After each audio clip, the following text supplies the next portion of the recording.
One of the intriguing transition teams of the 2024 NFL season is going to be the Tennessee Titans, a transition that's not only going to see a new quarterback start week one for this team, but a new head coach, a new position group, a pretty much new offensive line, and a defense that is not going to return many of their key faces from last year. Let's start with Will Levis. Now, I would be the first person to tell you last year that I think Will Levis would have been a bust, even as a second-round pick. I think I would have been the first person to tell you that the Tennessee Titans were ruining their organization having Will Levis and starting him as their quarterback of the future. Now, when I sit back and look at it, at least from a statistical perspective, I think you can draw a lot of comparisons between Will Levis's rookie year and Josh Allen's rookie year for the Buffalo Bills.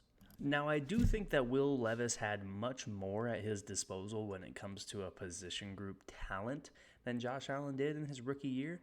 I do still think that the comparisons between where the team was for the Tennessee Titans, where the team was for the Buffalo Bills when Josh Allen was a rookie, I think there's a comparison there. I think there's a statistical comparison between the two players. And I think there's a comparison when you look at what the Tennessee Titans have done this offseason to field the team around Will Levis, and you can draw the similar comparisons to what the Buffalo Bills did for Josh Allen in 2019 when he was going into his second year as well. Now, what are some of those additions that Will Levis is going to have at his disposal for the 2024-2025 NFL season? In free agency, you add guys to the offense that can help immediately, like wide receiver Calvin Ridley from Jacksonville, who's going to come in with DeAndre Hopkins and form a pretty elite duo. Even in DeAndre Hopkins' age 31 season last year, he still caught 7 touchdowns, over 1,000 yards, and 75 receptions on a team where there weren't very many other options, and teams could double DeAndre Hopkins and show coverage to his side much more often than they would have if he had a second receiver on that team that could take some of the coverage responsibilities away from him. And the loss of Derrick Henry is major for the Tennessee Titans this year, not only from a statistical perspective, but from a perspective of that's one of the scariest dudes in the league. So you lose that, but you replace him with Tony Pollard, who I don't think is an incredible running back, but you can still give him the ball, and he forms a running back group with Tyjae Spears in the backfield that could become a very dynamic duo coming out of the backfield, both in the passing game and in the running game. They also add to the offensive line to make sure that Will Levis can stay healthy and stay upright in the pocket this year. First-round pick J.C. Latham out of Alabama, who's going to be probably either their left or right tackle day one this year. Lloyd Cushenberry, the center from Denver. And you add another tackle in Jerron Christian from Cleveland, who's probably just going to be a swing guy whenever one of the other tackles goes down. There also is the sneaky addition of Tyler Boyd from Cincinnati, who I think everybody knows Tyler Boyd was a pretty good receiver in Cincinnati. He just kind of got the short end of the stick when it comes to being the third receiver on a really, really, really good receiving core. You have a Jamar Chase and you have a T. Higgins on your team. You don't necessarily need to incorporate Tyler Boyd very often. And now he goes to a team where he's going to have DeAndre Hopkins, he's going to have Calvin Ridley on this team with him.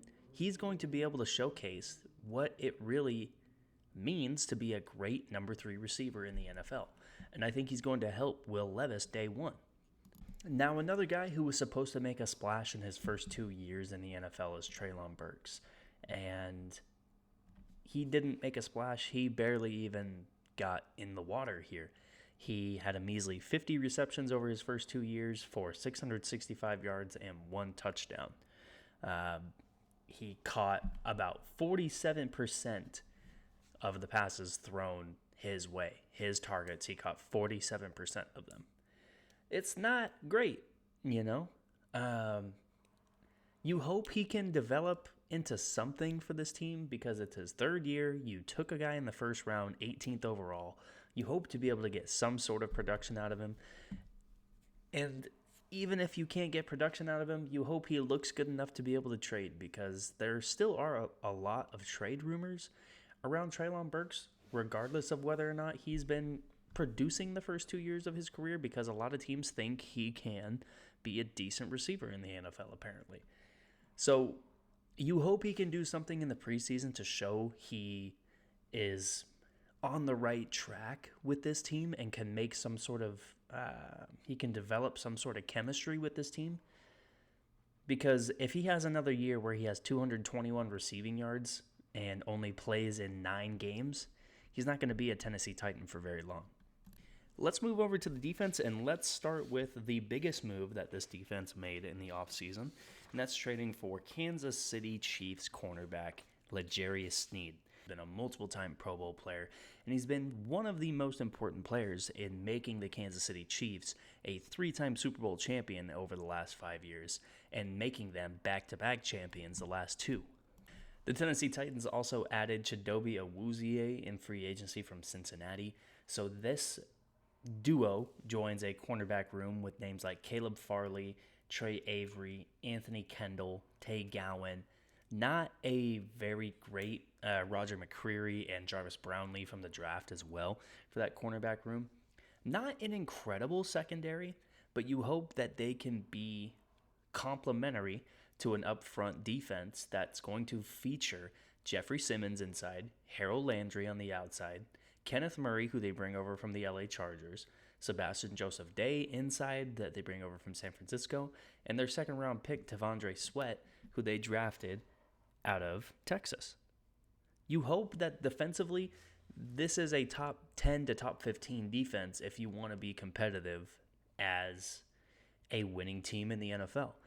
I don't think they're going to be able to offset the struggles that the offense is going to have, but I honestly don't think the offense is going to struggle that much. I think they're just going to show their youth and their inexperience more than anything.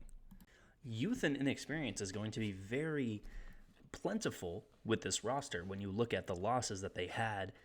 Linebacker Azeez Al-Shaair goes to Houston. Cornerback Sean Murphy-Bunting goes to Arizona. Defensive end Danico Autry to Houston. Running back Derrick Henry to Baltimore.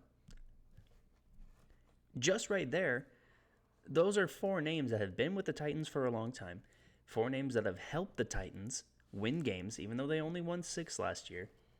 They were major pieces in winning those 6 games. And especially in Derrick Henry and Azeez Al-Shaair's case, you lose Al-Shaair to Houston, which hurts twice because now you're going to see him across the field 2 times a year. And you're also going to see Derrick Henry probably form the best running back quarterback running duo that we've seen in a very long time with the Baltimore Ravens, him and Lamar Jackson. I mentioned at the beginning of the video, this isn't just a transition for the offense and defensive personnel. This is a transition for the coaching staff as well. You replace Mike Vrabel, who's one of the best head coaches in the NFL, with Brian Callahan, who's a 40-year-old offensive coordinator that comes over from Cincinnati. The Cincinnati offensively was pretty good in his last 3 years with the Bengals. They were in the top half of the league in terms of points, in terms of yardage gained. You know, they were a very good offense, and that was obviously led by Joe Burrow. Will Levis isn't going to be Joe Burrow, but you hope that Brian Callahan, some of the same things he was able to incorporate with a Bengals team that featured a lot of options at their disposal, you hope that Brian Callahan can show Will Levis, hey, you got 2 good running backs with Tyjae Spears and Tony Pollard in the backfield. You got an emerging tight end in Okonkwo. You have 3 decent receivers with DeAndre Hopkins, Tyler Boyd, and Calvin Ridley. And you have an offensive line that's going to give you a few seconds every drop back to be able to make a decision and make a decision fast. I think we're going to see, hopefully at least, a very positive step forward for Will Levis. And hopefully Brian Callahan can bring to the forefront that Will Levis is a new good quarterback in the NFL. He's one of these new guys that's going to compete for divisional championships going forward. He's going to be one of these guys competing for Pro Bowls, for honors, for whatever. We hope, if we're Tennessee Titans fans, which I'm not, but we hope that this is the next step for Tennessee and their offense. Schedule-wise for the Tennessee Titans, they have one of these schedules that I absolutely hate where their bye week falls on week 5. I feel like that is almost a pointless bye week so early in the year. Their away opponents for the year are pretty difficult. You look at a Monday night game where they go to Miami, back-to-back weeks where they go to Buffalo and Detroit, back-to-back weeks where they go to Houston and Washington, and then back-to-back weeks at the end of the year where they go to Indianapolis and Jacksonville. Their home games aren't that much easier either. They're going to welcome Aaron Rodgers and Jordan Love back-to-back weeks at home. They're going to have the Indianapolis Colts off of their bye week. And then you're going to have Jacksonville and Cincinnati the first 2 weeks of December, back-to-back weeks. I think that this is set up for Tennessee to have a tough time in the season, but it's not going to absolutely destroy their season. With all that being said, I think that the Tennessee Titans with this schedule should still be able to get at least 6 to 7 wins this year. I would say that that's the floor for this team is 6 to 7 wins. Now the ceiling is probably 8 or 9, and that's probably not saying much that I'm saying that their window is between 6 and 9 wins on the season, but I think that that's where they should be for this year. Because going forward, I don't think draft-wise this team is looking at replacing Will Levis with a top-tier quarterback in the NFL draft. I don't think they're looking at replacing DeAndre Hopkins, Tyler Boyd, and Calvin Ridley with a top-tier wide receiver in the draft. I don't think they're looking to replace anybody defensively with top-tier players in the NFL draft. I think they want to add to everything that they have, and this is a pretty good team to add to already. So yeah, floor of 6 to 7 wins, ceiling of 9 to 10. I think that's pretty doable for this roster. I think it's pretty doable for this new coaching staff, and I think this is going to be a huge transition for Tennessee into an era where it's focused on the offense more than it is the defense.